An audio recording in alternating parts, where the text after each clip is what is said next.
पहले दिल्ली से दुबई और फिर दुबई से तेल अवीव, और तेल अवीव हवाई अड्डे से सीधे एस्कलोन शहर की तरफ मैं और मेरे सहयोगी कादमनी, जो हम पहले आए इजराइल नवंबर में, मैं आया इस साल ही अप्रैल में आप आई थी। तो जिस तरीके की जो सड़कों की हालत थी, जिस तरह से गाड़ियों की तादाद थी, वो अभी नज़र नहीं आ रही। बिल्कुल मैं तो एयरपोर्ट से ही मैं देख रही हूँ कि वहाँ पे पहले जितनी उड़ानें थी वो अभी नहीं है। Taxi driver whether he has been getting more tourist, now he says that he hasn't. इसका सीधा सा जो कारण है वो ये है कि कई फ्लाइट्स जो हैं यहाँ पे जो वॉर जैसी स्थिति हो गई है उसके कारण flights are cancelled. Obviously people are scared of going to war like area, so it is the impact is being seen everywhere. जी, और ये यहाँ पे जो मौसम जो माना जाता है वो टूरिस्टों का मौसम माना जाता है, लेकिन जिस बड़ी तादाद में यहाँ पे लोगों की मौत हुई है, जितने बड़े इलाकों में यहाँ पे रॉकेट्स आकर गिरे हैं, एस्कलोन उनमें से एक है जहाँ पे हम अभी जा रहे हैं, तो इससे एक जो भय का माहौल बना है और यहाँ जो खतरे की स्थिति पैदा हुई है उसकी वजह से यहाँ पे जो फुटफॉल है वो कम हुआ है, और जो ज़रूरी काम से आने वाले लोग भी हैं उन्होंने भी अपनी यहाँ यात्रा भी फिलहाल के लिए टाल दी है। बिल्कुल, लेकिन एक चीज़ मैं कहूँगी कि लोग जो यहाँ पर आ रहे हैं, जो स्थानीय लोग हैं, they seem quite confident because they have this in spite of everything that has happened, but they seem to have some trust. The questions are being asked कि आखिर ऐसे हुआ कैसे, लेकिन तब भी वो ट्रस्ट जो है वो ख़त्म नहीं हुआ है अपने फोर्सेस के ऊपर, and that's a good thing. I think now the efforts are on to repel these terrorists, जैसा आपने भी बताया हुआ, और कुछ एक बात का जिक्र अभी करें, जैसे हम अभी टैक्सी में बैठे और जो हमारे टैक्सी ड्राइवर हैं उन्होंने हमें अपनी वॉकी टॉकी पे अपने दोस्त के साथ बात कराई। वो कोई एक्सपर्ट टाइप लग रहे थे और इस वजह से इन्होंने जो खुद बताया वो तो बताया ही, और उन्होंने ये बताया कि अगर किसी तरह के सायरन की आवाज़ आती है तो दरवाज़ा ये खोल देंगे और हमें जो है दरवाजे से बाहर निकल कर, गाड़ी रुकेगी, दरवाज़ा खुलेगा और दरवाजे के बाहर ज़मीन पर जाकर लेट जाना है। बिल्कुल, और ये बहुत अहम है क्योंकि सायरन बजने पर यहाँ पर लोग शेल्टर्स में चले जाते हैं, ये हमेशा का रहा है, और यहाँ पर ये सिचुएशन रहा है कि रॉकेट आते रहे, दूसरी गाजा की तरफ से फायर किए जाते रहे, so that has been a requirement. और हम अभी दिखाते हैं तरीके से यहाँ पे जगह जगह जो पुलिस की गाड़ियाँ हैं वो हैं, अमूमन पहले भी हुआ करती होंगी जी, लेकिन अभी जिस तरीके के हालात हैं उसमें जाहिर सी बात है कि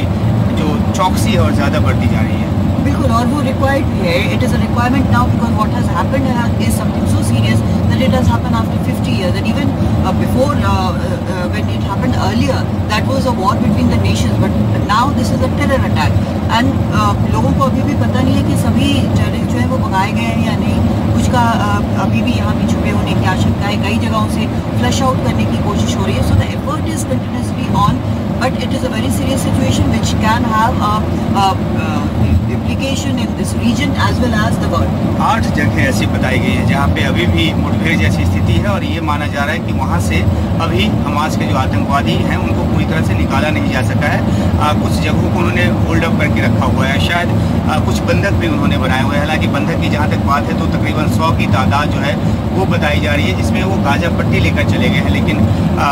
उनकी हालत क्या है इसके बारे में बहुत ज़्यादा कुछ जानकारी अभी नहीं है। लेकिन जो ये चुनौती है वो भी एक बहुत बड़ी चुनौती है, और देखना है कि उन बंधकों के साथ वो क्या करते हैं, किसी तरह का नेगोशिएशन होता है, क्या कोई एक्सचेंज की मांग होती है, या फिर जिस तरीके की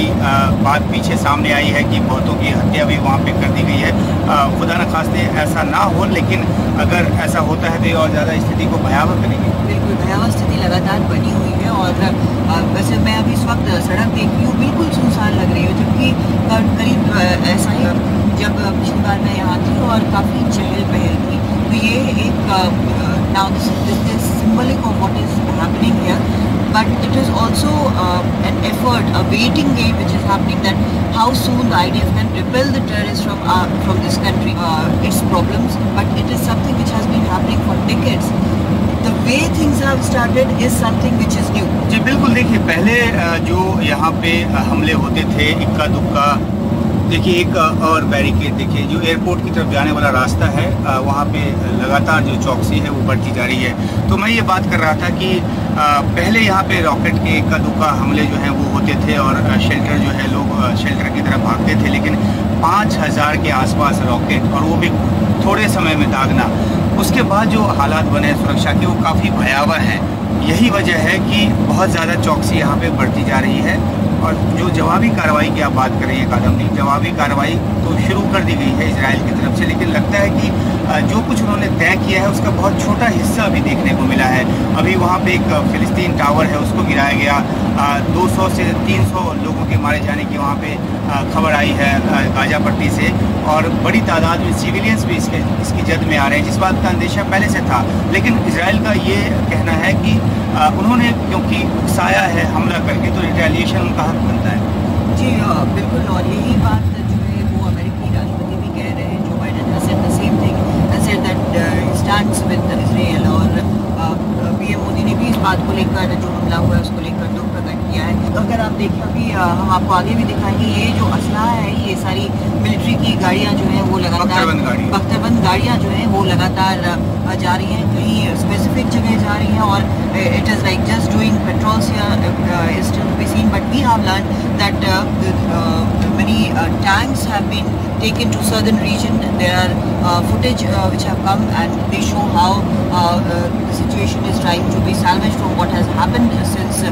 Saturday morning. So the situation is tense, but the support is there. There is a warship which has to support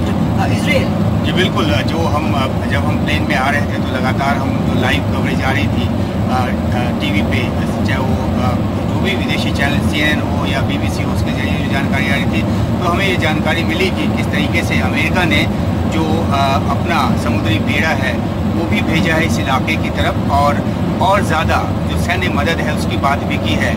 3.8 billion जो डॉलर है हर साल उसकी मदद इजराइल को दी जाती है, और ये कहा गया है कि ये मदद और ज़्यादा बढ़ाई जाएगी। वो कितनी होगी इस बात का खुलासा अभी नहीं किया गया है, लेकिन जाहिर सी बात है जितना बड़ा ये हमला हुआ है और अमेरिका सबसे मजबूत एक साझेदार है इजराइल का, तो उसके साथ खड़ा होना उसका लाजमी है। और जो इस इलाके में तमाम जो अरब कंट्रीज़ के जो बहुत सारे जो ताकतें हैं, चाहे वो हिजबुल्लाह हो, चाहे वो ईरान वो जो कि हमास के पीछे खड़ा बताया जाता है, तो वो ताकतें एकजुट होकर कोई और ज़्यादा बड़ा जो हमला है वो ना करें। इस बात को नकारने के लिए एक दबाव बनाने की कोशिश अमेरिका की लगती है कि उन्होंने अपना जो असला, अपना जो समुद्री बेड़ा है वो इस इलाके में भेजने की बात की है। बिल्कुल, और ये शायद होना ही था, क्योंकि जो इस इलाके का इम्पोर्टेंस है, जो सिग्निफिकेंस हिस्टोरिकल आप कहें या रिलीजियस कहें, वो जो सिग्निफिकेंस है वो एक्स्ट्राऑर्डिनरी है। ये शायद ही किसी का हो पूरी दुनिया में, और ये एक तरह से गर्व की भी बात है, और ये सबसे बड़ा कन्फ्लिक्ट पॉइंट भी है। डिकेड से इस बात की बात हो रही है कि इसका क्या सोल्यूशन निकलेगा। There have been many suggestions but there have been no solution. Now the place we are moving, I would like to talk about that as well bit about which we are talking. This is the southern region and it is barely around 10 to 12 kilometers from Gaza Strip. In fact, when we reach there, we'll try to show you how close it is, and we can see the lights from there, and also when the retaliatory fire is happening, you can see the explosion, the fire there. So this is one area from where Israel, the IDF, is trying to repel as many as possible. It seems that the situation is in control, but not completely so. That is something of a worry. बिल्कुल, जो एस्केलॉन है, जो पहली तस्वीर दिल्ली में जब हम थे और हमारे पास आई, तो वो एस्केलॉन की ही तस्वीर थी जहाँ पे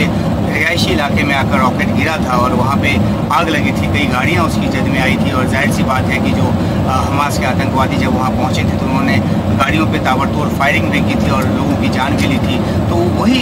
शहर है ये एस्केलॉन, वही हिस्सा है शहर का, और वहीं हम जाकर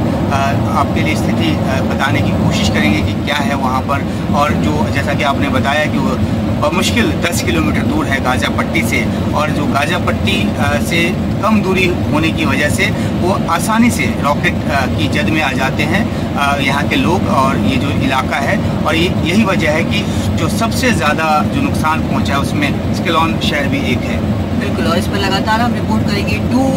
keep tuning in, be tuned in, India, NDTV 24/7 will bring you all the ground reports with all analysis and the big players, what is happening everywhere in this very very serious situation. Hindi और अंग्रेजी दोनों चैनलों पर हमें आप हमारी report को देखिए और हम आपके लिए ताज़ा स्थिति को लेकर आएंगे। हमें अभी इजाज़त दीजिए हमारी सहयोगी कादम्बिनी शर्मा के साथ।